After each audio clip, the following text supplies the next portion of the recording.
Welcome everyone to History Gone Wilder, part of Half History Will Travel. I'm your host, the Wilder historian, Dr. Lucas Wilder, and last time I concluded the Battle of Atlanta. Now, Sherman moves his army group to the west side of Atlanta, all the while fighting tensions within his ranks. If you like what I do, please consider subscribing to the channel if you haven't done so already, join the Patreon page, and purchase something from the Teespring store or Etsy shop. Every little bit helps. Thank you. Following the Battle of Atlanta, William T. Sherman, commander of all three Union armies in Georgia, the Army of the Cumberland, the Army of the Ohio, and the Army of the Tennessee, needed to choose a permanent commander for the Army of the Tennessee. The Battle of Atlanta saw the death of that army's commander, James B. McPherson, one of Sherman's most trusted subordinates. Ulysses S. Grant, commander of all Union forces in all theaters of operation, and Sherman believed that if something happened to them, McPherson would be the general to lead the Union to victory. Sherman wrote of McPherson, "History tells us of but few who so blended the grace and gentleness of the friend with the dignity, courage, faith, and manliness of the soldier. Those who he commanded loved him to idolatry, and I, his associate and commander, fail in words adequate to express my opinion of his great worth." While the Battle of Atlanta raged, Sherman put the army under the temporary command of John A. Logan, also known as Blackjack Logan, commander of the 15th Corps. Logan had no prior military experience before the Civil War, but had endeared himself to many of his comrades. Logan rallied his army to throw back the attacks by the corps of William Hardee and Benjamin Cheatham and performed admirable service as the temporary commander of the successful Army of the Tennessee. Sherman could leave him as the commander of the army and make it permanent if he so wished, but he didn't. This would result in one of Sherman's most controversial moves within the army group. Logan's military service started after the First Battle of Bull Run, but it was in that battle that he fired his first shots at the enemy. Logan was in a group of politicians and civilians watching the Battle of Bull Run. During the chaos of battle, Logan spied a shirking Union soldier, took his gun, and began firing away at the enemy. Soon, the congressman from southern Illinois officially joined the Union Army as commander of the 31st Illinois Infantry. He received a wound at Fort Donelson, which made him miss Shiloh, but he performed great service in Mississippi during the Vicksburg Campaign, including turning the tide at the Battle of Champion Hill. Grant told one of his staffers, "Go down to Logan and tell him he is making history today." After the surrender of the Confederate forces at Vicksburg, Grant gave Logan the post of honor to lead the victorious Union troops into the city. Despite Logan's military career, Sherman had his reservations. Years after the war, Sherman claimed that he didn't make Logan the permanent commander of the Army of the Tennessee because the Army of the Cumberland commander, George Thomas, threatened to resign if Logan was chosen. This allegation is highly suspect because why would Thomas resign because another officer became commander of an army not of his own? Years after that claim, Sherman stated that Thomas was concerned about Logan dispersing his corps too broadly, and that may hurt the integrity of Thomas's line. Logan wasn't a West Pointer, which is apparently Sherman's main reason for not keeping him as the permanent commander.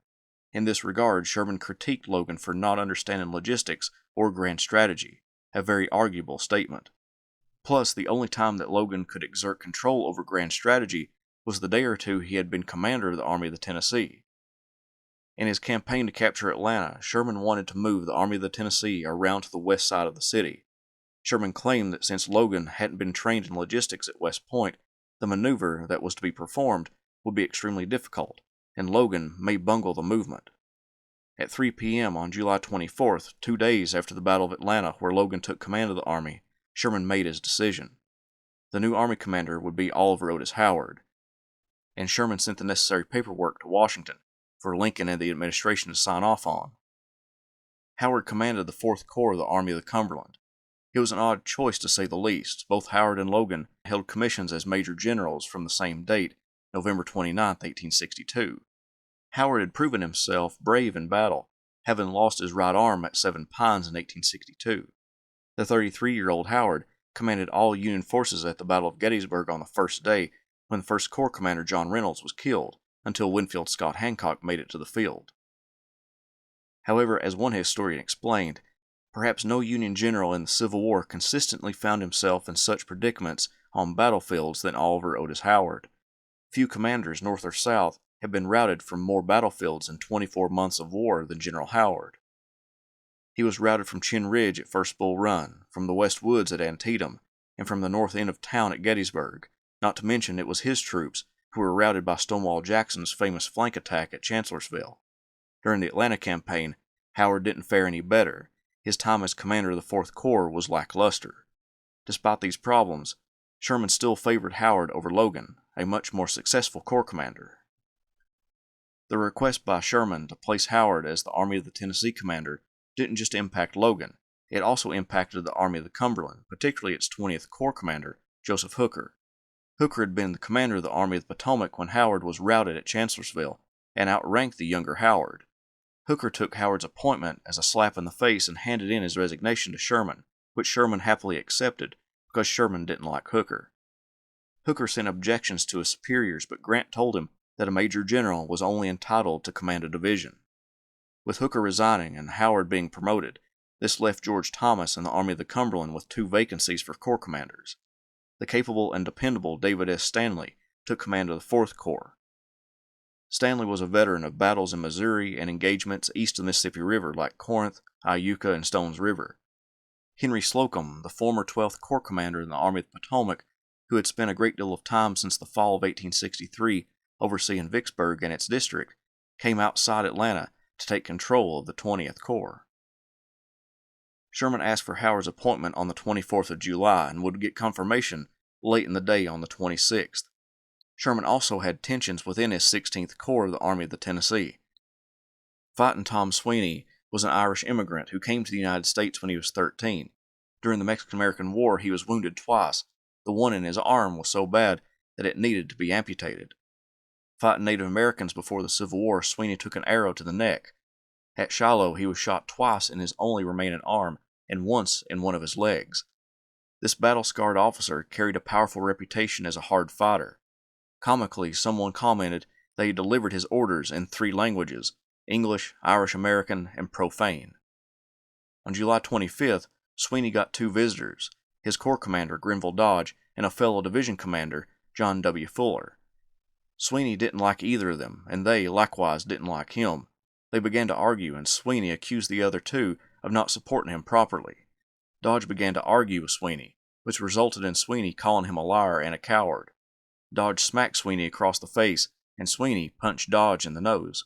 A melee broke out, with other officers stepping in to break it up.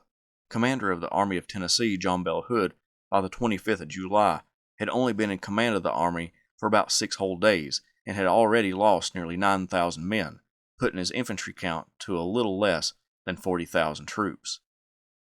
During the Battle of Atlanta, Hood's highest-ranking casualty was Division Commander William H.T. Walker. He died early in the battle, and Hugh Mercer, an officer inexperienced in combat, took his place. The ailing Mercer would be sent to Savannah, Georgia for garrison duty. Hood distributed the brigades in the division throughout Hardee's Corps, and thus Walker's division was defunct. On July 26, Lieutenant General Stephen D. Lee, the permanent Corps commander for Hood's old corps, made it to Atlanta. Lee entered the Army of Tennessee with many of the troops looking on in jealousy. He had never been part of that army before, having spent time in the Army of Northern Virginia, primarily as an artillery officer, then sent to the defenses of Vicksburg, then commanded the Department of Alabama, Mississippi, and East Louisiana when Leonidas Polk took most of that department's army to join the fight for Atlanta. As one artilleryman said, Stephen D. Lee was a newcomer among us, whose rapid promotion was thought by us to be above his deserts, especially when it placed him above several tried leaders such as Cheatham and Claiborne. The talk in camp was that President Davis was partial to him. Even before Howard was confirmed as the Army of the Tennessee commander, Sherman advised Logan to start moving the army behind the Army of the Cumberland, then proceed south on the west side of Atlanta. Sherman wanted to cut the Macon and Western Railroad, one of the last avenues of supply for the Confederacy. Hood's scouts observed the movements and devised a plan to put a stop to Sherman's movements, hoping to delay the capture of the railroad and give him time to sufficiently fortify the southwestern corner of Atlanta. Hood planned to send Lee's corps along Lickskillet Road to the west, then turn north to blunt the Federal advance on July 28th. Then by the next day, Alexander Stewart's corps would march behind Lee's troops using Lickskillet Road and then turn north, positioning his troops to hit the Union Army in its right flank as they engaged with Lee. The stage was set on July 28th, as both armies moved toward Lickskillet Road in the third battle of Hood's tenure as commander of the Army of Tennessee. The battle would focus around a building called Ezra Church.